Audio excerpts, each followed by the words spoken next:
Hello and welcome to The Reasons I'm Broke. I'm Daniel. And I'm Kelli.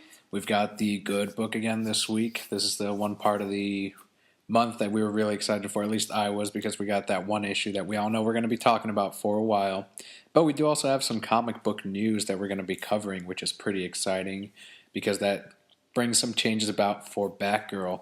But first, we're actually going to start off, and I'm going to start with the pass of the week on my end. I don't know about your end. I agree. Pass of the week. Marvel Ultimate Spider-Man from the Marvel Universe, the one based on the cartoon. This is not to be confused with Ultimate Spider-Man from the Ultimate Universe.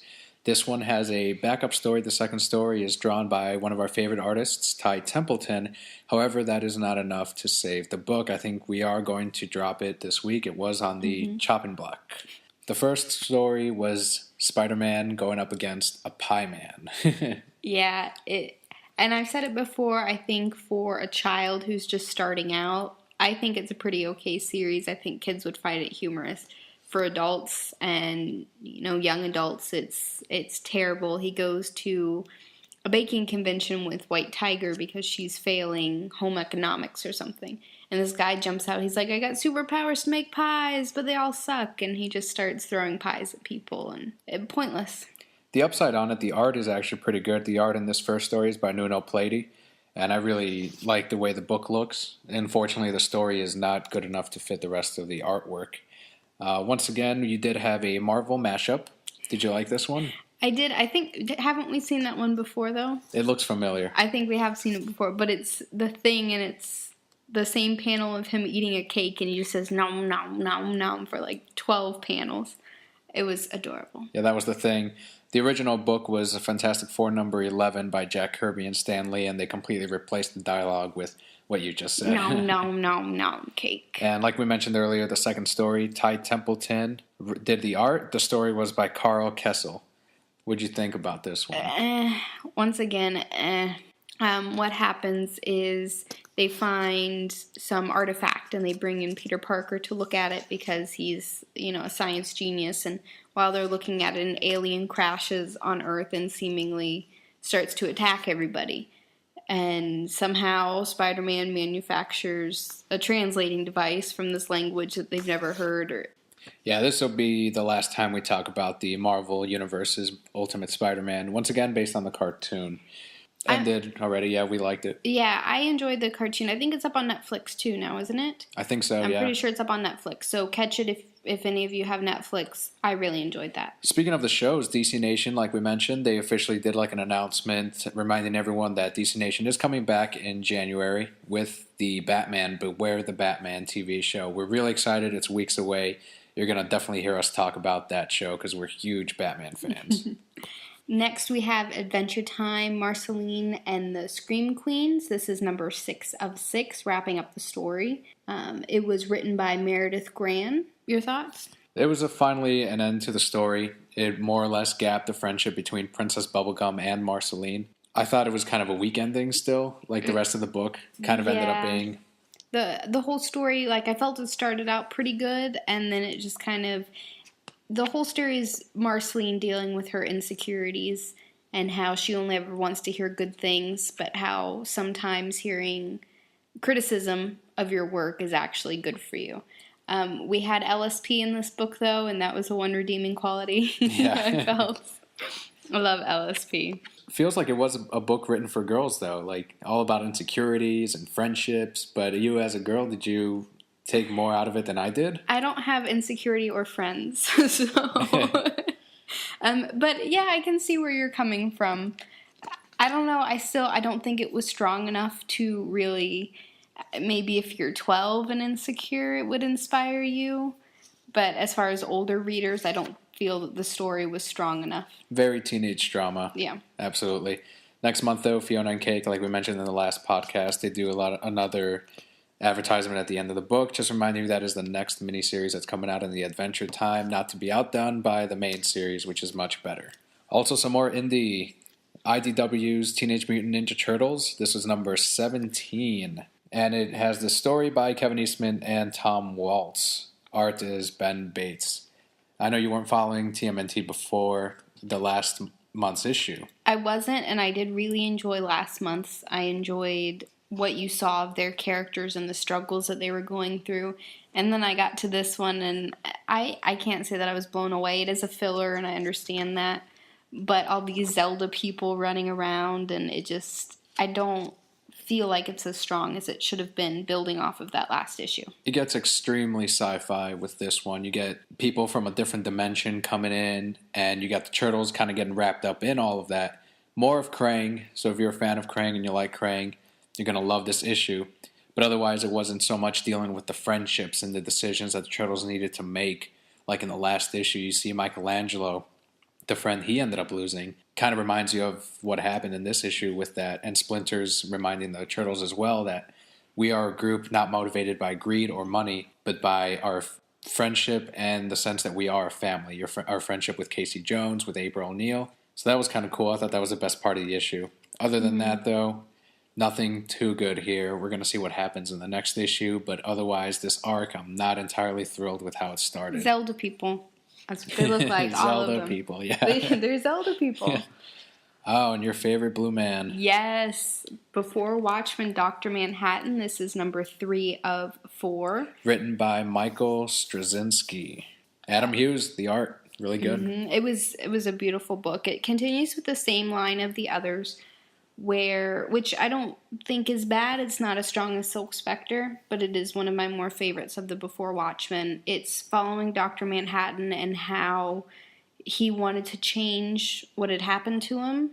And coming into this book, he realizes that he didn't change what had happened. He just split it into different timelines.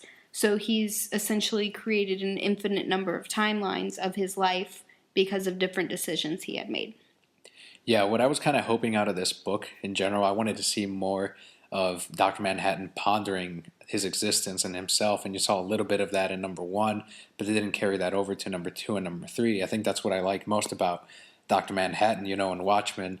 He's like, I've walked among the hottest stars, and I've seen everything in the universe. If there is a God, he is nothing like me. Like those little things just where he's just talking to himself and wondering what everything is and what he is because he can do everything and anything. That's the kind of stuff that I kind of really wanted to read more on. And this one, you don't really get too much of that. You wanted to read Ozymandias and their little love story there.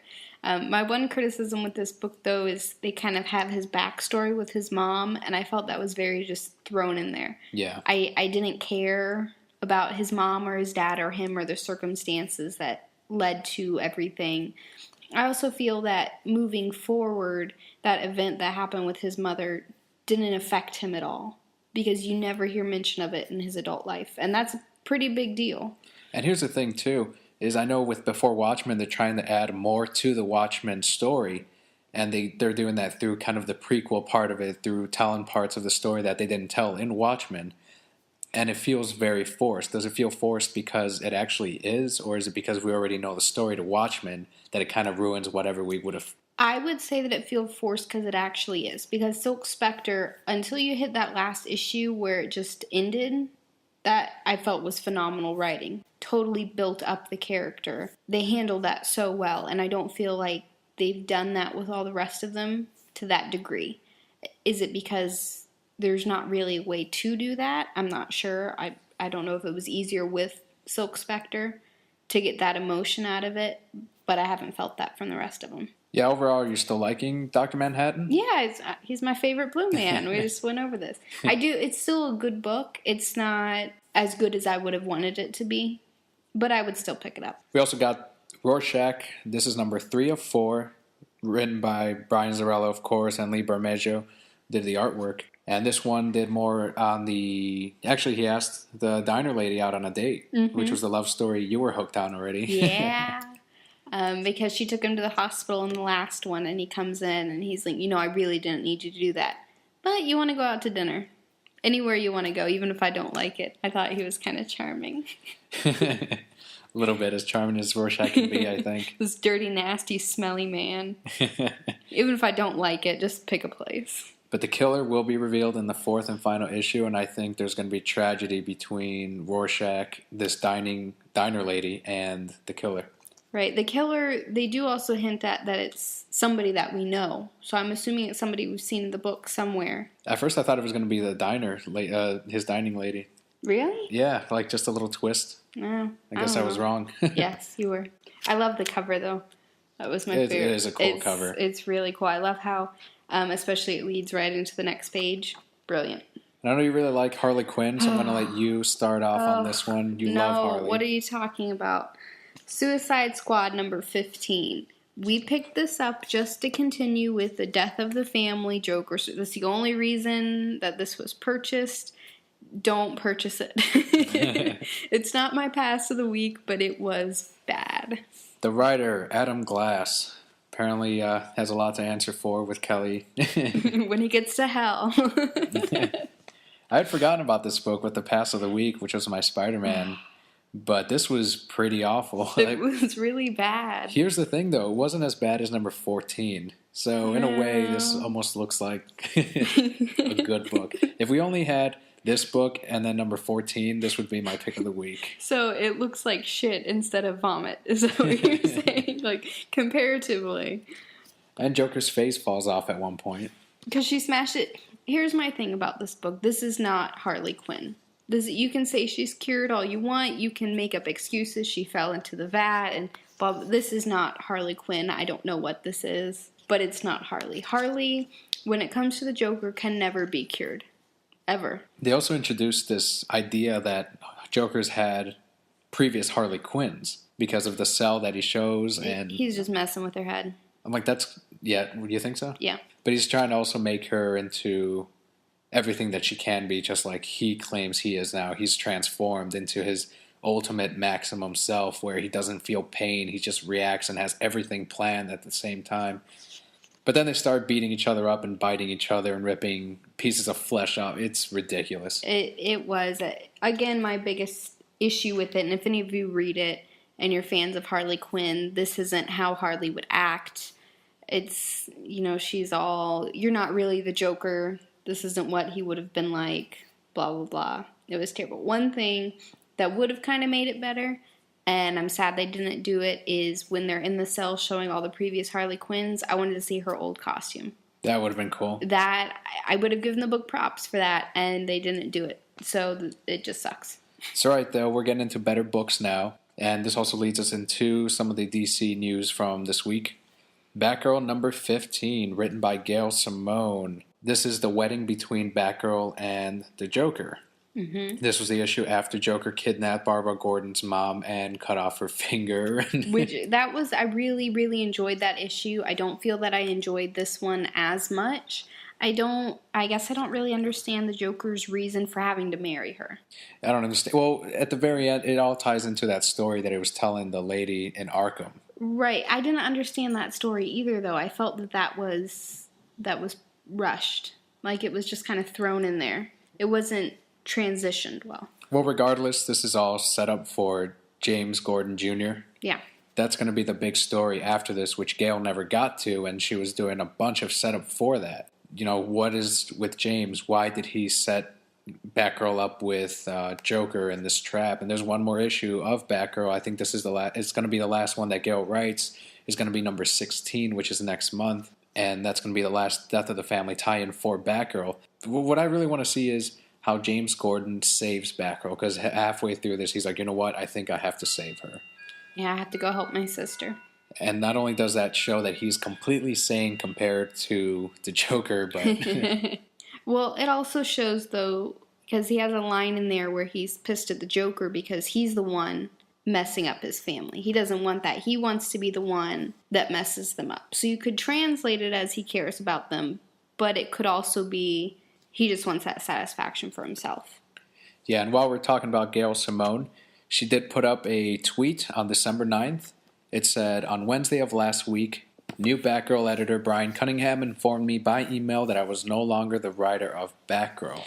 You just recently started jumping on Batgirl, and you've been liking it, especially the Court of Owls member that they introduced to the Birds of Prey. They introduced her in Batgirl with her and Catwoman fighting. You were loving that issue. That was a great issue. And then I've been reading everything before that, and I've been liking Batgirl. You know, it made me more of a fan of the character if I wasn't before. Like, she really likes to play up the injury that she had with the Joker, how she was paralyzed, but at the same time that she's not over it. Yeah, the New 52 introduced a Batgirl that can walk. She's no longer the Oracle. She's running around kicking ass.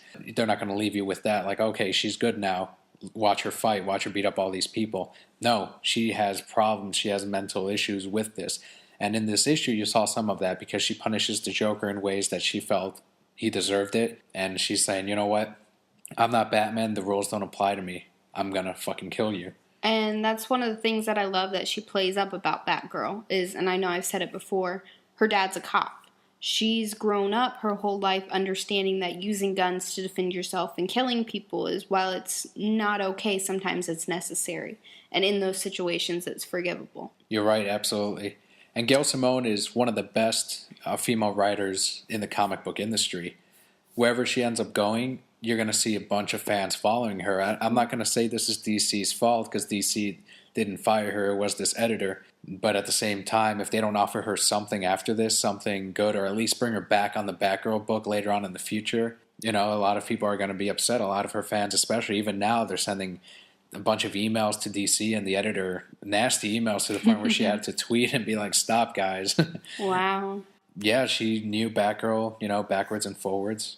What are we going to get after this? Who knows? I'm going to be pessimistic because the book has been really good. It could turn into the next Catwoman. The next arc is going to be James Gordon Jr. Let's see how another writer handles her. I'm not going to write off the book. We're going to go a few issues in, and hopefully it's good. Yeah, we'll see. Now, my second favorite book this week. This book, I'm going to say, has better artwork than this week's Batman. This is Batman and Robin number 15. This is another Death of the Family tie-in, and it's got Robin dealing with the Joker, Damian. I'm going to go with this one as being my favorite this week. Your pick of the week? This one's going to be my pick of the week. I really enjoyed it. The writer is Peter J. Tomasi. The penciler, Patrick Gleason. This guy fucking killed it. Everything was near perfect. You can tell he had such a good time drawing the Joker. The Joker at some points rips his face off and he has it upside down and he has his eyes through his mouth and his mouth through his eyes. When Damian ends up hitting him at one point, you see his face like peeling off. All these really cool scenes that he set up where you are inside the Joker's mask, his eyes like that skin, and you see him looking through that. And the expression constantly changing on the Joker. It's creepy. It's awesome. It's gorgeous. It looks great. The colors are nice. I loved it. It was a really good book. I loved the interaction. Well, first of all, if you guys are reading these, read Batman first because this one definitely does come after. But I loved the interaction with Joker and Damian, how Damian, he's not scared of him at all. He understands, you know, he's a threat, and for my father, I need to take this guy out. I loved how, you know, classic Damian going against what he's told. I think that's a great part of his character. Yeah, and I do want to give props real quick to John Kalis. I mentioned the coloring earlier. Mm-hmm. Really nice. Good use of red. A lot of really good shading as well on the colors. But you're absolutely right. When Robin goes against Joker, he is not afraid. He doesn't blink. He doesn't flinch. He's just a clown, as he calls him over and over again. He also doesn't really understand or comprehend. That's kind of the ignorance on Damian's part, is he's so young. He hasn't really faced the Joker quite like this. And you see that in the story. You don't, when he's insulting the Joker, part of me is like, no, Damian, stop. No, don't do it. Yeah, there's some really cool scenes. If you're watching this on YouTube, I put up one of my favorite, probably my favorite panel this week. It has Joker holding a dead Robin in his hand right near his face, and it's perfectly drawn. It looks really nice. I can see why this was your pick of the week. The ending, I don't know if it's going to tie, how much of that ties into the Batman series, because it kind of shows an appearance by Batman, but we don't know why or how or what's going on with that. Right, kind of throws you for a loop. Great book. Batman and Robin, of course, always awesome. Always a great read. And now for my pick of the week. Why do we always get to do your pick last? Why can't we do my pick last one week? I assumed Batman number 15 was going to be your pick of the week, and it wasn't. Although the art was much better in Batman and Well, Robin because it was that perfect. Did you even ask me what my pick of the week was? No, you just assume. Well, I'll let you talk about it first. Number 15, Batman, written by Scott Snyder, drawn by Greg Capullo. This one picks up right where the last one did, on the bridge with Joker confessing his love for Batman. This is a love story between Joker and Batman. Scared the hell out of me, though. That first page is the creepiest thing I think I've ever seen. And that is up on YouTube if you're watching. It's the first, literally you turn the page and that's the very first thing you see. I think I closed the book at least 2 times before I actually started reading it. The first, a little out of character for Batman in the first couple pages. He had that one line that I don't think Batman would have said. He does say, "It's over, Joker. Tell me where Pennyworth is, and I'll only hurt you. A lot." Yeah, no. I love that panel up there at the top, though. Batman just jumping through fire. Hands on fire. No gloves, just his hands on fire to try and take out the Joker. There was another line, too, like right after that one where he goes, "Where is Alfred Pennyworth? Now." But he should have said, "Tell me where Alfred is," because that's always what he says. You can't just demand. It's nitpicking, though. It's just a little bit of the script. All right. It was still a really good book. I'm really excited to see where it goes. At the end, you see him. I don't want to give too much away, but at the end, he's walking into Arkham. Yeah. And it just cuts there, and it's Joker setting up the kingdom for the Batman. Because he's in love with him. Just been over this. Now, there is a really good middle of the book there. Argument between the Bat family. The only one that comes to his defense, to Batman's defense, is Damian. Well, all of them are stupid for arguing with Batman to begin with. Because he's Batman. He knows these things. And I fully understand everything Batman was saying. Everything? Everything. It made total sense. Would you have felt safe, even with Joker running around, getting each one of you? Yes. Knowing that Batman held information from you? No. Batman can hold all the information he wants. He's Batman. He does what he wants. Now, here's my question now. We're getting a little bit off the book. If there's this love story in Batman, where is Superman? Because I know he can hear all this with his super hearing, and he's going, "Oh no, that's my man." That's my man. He's in his Batman shrine, of course. Is he afraid for him? What's going on? Is he worried? Is he sitting at home, wrapped up in a towel? Like, where is he? In his robe with his hair wrapped up in a towel and his cucumber mask on. He promised that he would call me, and he hasn't.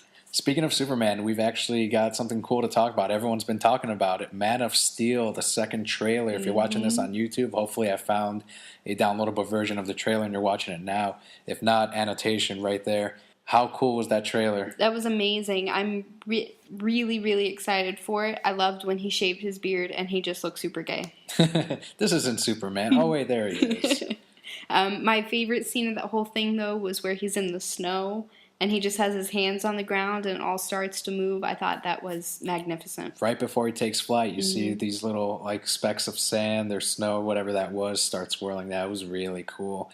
And the costume, I love it. I think it's cool. It's modern. It matches with the New 52. No more red underwear. Darker blue than the lighter blue. Also, darker shade of red on the S. I liked the red underwear. It never made sense. He looks like a tougher Superman. Now, this is because of the actor, of course, but... It's because he hasn't met Batman yet. He doesn't become gay until he meets Batman. Something a lot of people are talking about is Kevin Costner at one point in the trailer. He's kind of scolding Clark for saving the kids in the school bus because he showed off his powers. And, you know, little Clark says, well, what did you want me to do? Let them die? And Kevin Costner says, maybe. Yeah, that's a tough one, but I see where he's coming from. That's an actual dilemma you would have as a parent. Do you protect your child or do you protect other people's? And beyond that, Superman, because they couldn't have kids, this child is even more of a gift to them. It's more miraculous that he's with them. Really cool. I mean, of course, the trailer always breaks it up in a way that it never ends up being in the movie. Who knows? Maybe the line doesn't sound exactly like that in the final cut. But it was a really cool take. I like the darker tone. You know, with Christopher Nolan involved as well. I think he's just producing, but it kind of sort of reminds you a little bit of Batman Begins and The Dark Knight. It could almost work in the same universe, if anything. Does that mean it will? Who knows? Hope not, because I don't want to see that Robin Terry McGinnis kid on the Justice League. No. But the last scene after the credits, what's your prediction? Justice League tie-in or Batman tie-in or just a sequel? I would see them going with the Justice League tie-in. Especially with it coming out in 2015. Right, because they're talking, they're building up to it now. And it doesn't make sense to have the Superman and then not include him in that, because then you're working to then build another Superman, like they're going to have to do with Batman. I still want it to be like I put it up on Facebook. You put Samuel L. Jackson in a wig, and you have him be Amanda Waller. Put him in a fat suit, too. In a fat suit. Amanda Waller, he's going to come out. Motherfuckers.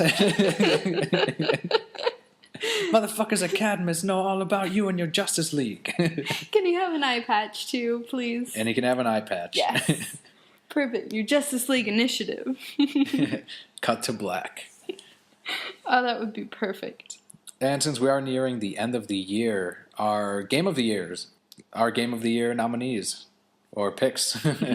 My Game of the Year and No. I'll say it first so that you can leave yours last. Since you wanted to leave your pick last, we'll do my pick first and your pick last. Fine. Mine's going to be Mass Effect 3. Mass Effect. On the Wii U, PlayStation 3, and the Xbox 360. Of course, the PC as well. Yes, the ending, everyone bitched about it endlessly. I thought it was fine, and then came out with the extended ending, and I thought that was fine too. Why? Because the journey there to the end was great. It was fun. It was amazing. Yes, the journey, all the different choices you made ultimately didn't really matter in the very, very end, which is what people were really bitching about. But the stories that you did see, short consequences too, or sometimes in the span of 1 or 2 games, you saw those. They fulfilled what they needed to do. The story was there, it was well written. They built this universe so well, and I think that's why people had such a fucking hard time with the ending, because they love this universe, they love the Mass Effect universe so much, and then to see any type of falter in that, any little tiny bit of weakness, and in this case supposedly the ending, that made them fucking go nuts. But this is still one of the one of the better sci-fi games ever made. Mass Effect 2 is still a little bit better, I think. I think Mass Effect 2 is the best in the series, but Mass Effect 3 was really good. It improved on the mechanics. The story was it was on par with 2, just a little bit under. And I still couldn't romance the elusive man with my male shepherd, not my female shepherd. The mysterious sir. Mr. Martin Sheen. But it was still an excellent title. Best game I played this year. Really good. I hated that game. Because this man would sit on it for hours, and I'd go, "Hey, what do you want for lunch?" And then 5 minutes later, he'd go, "Huh?"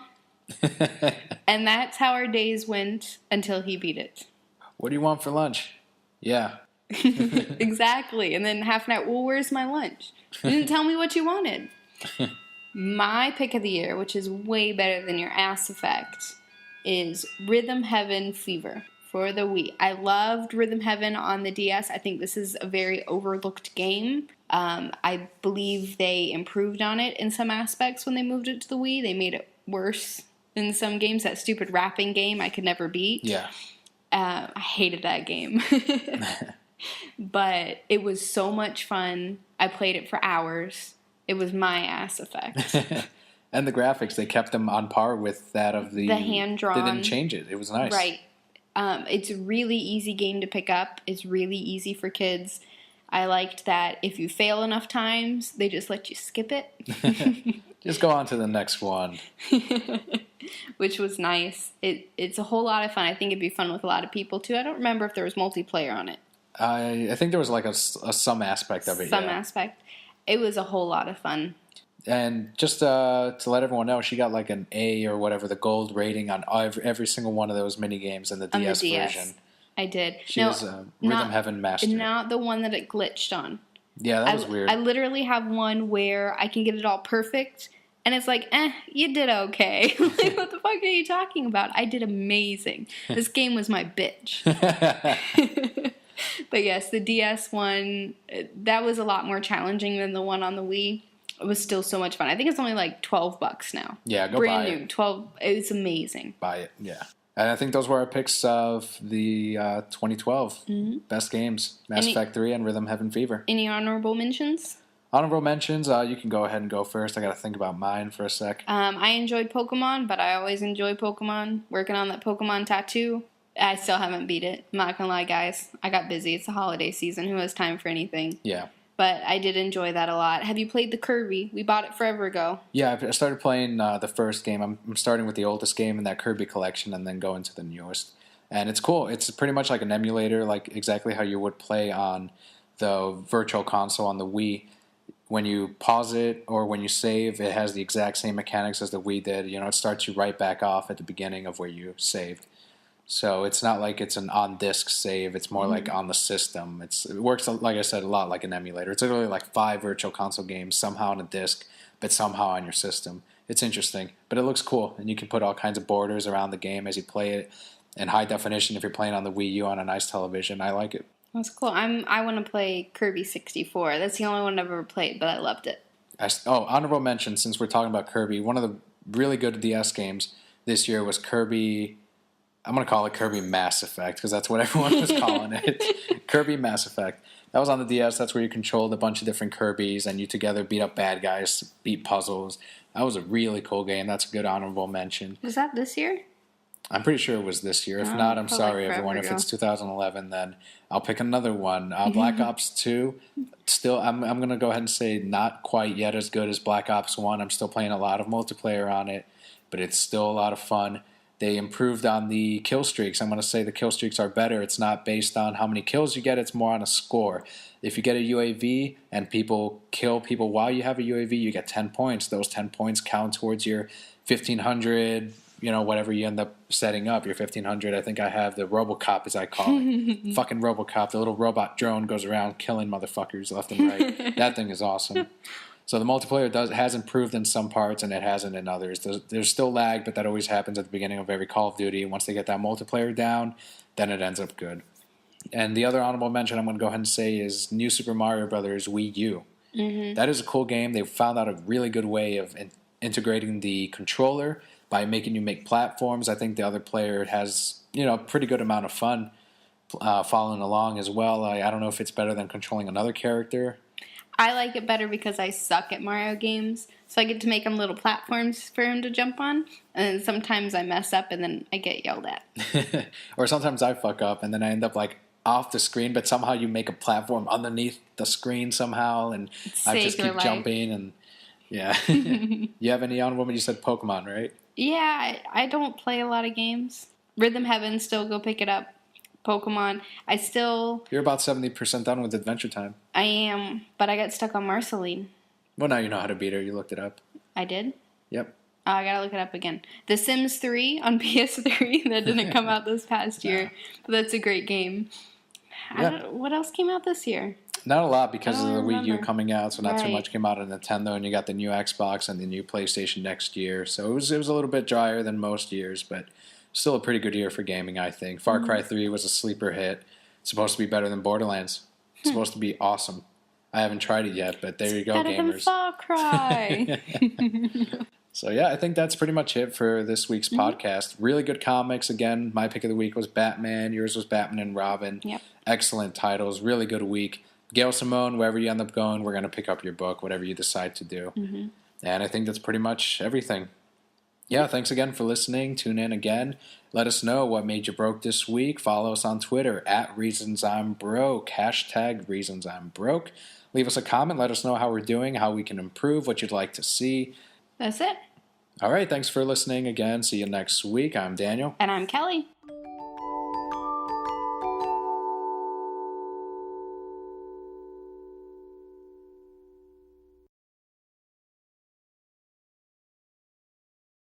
And to you, the lucky person that stayed until the very end of the podcast, because you love us so much, you get a very special prize. Yay! Congratulations! You get 400 points for the Xbox 360. Here's your activation code. I'm not going to go slow. It is your job to write it down. CTYVT. THHW8 3VC3P MHMK7 7HGV4. Enjoy, and to everyone else that is too late, I'm sorry, but keep listening. We'll probably give out more stuff. Thank you. Woo!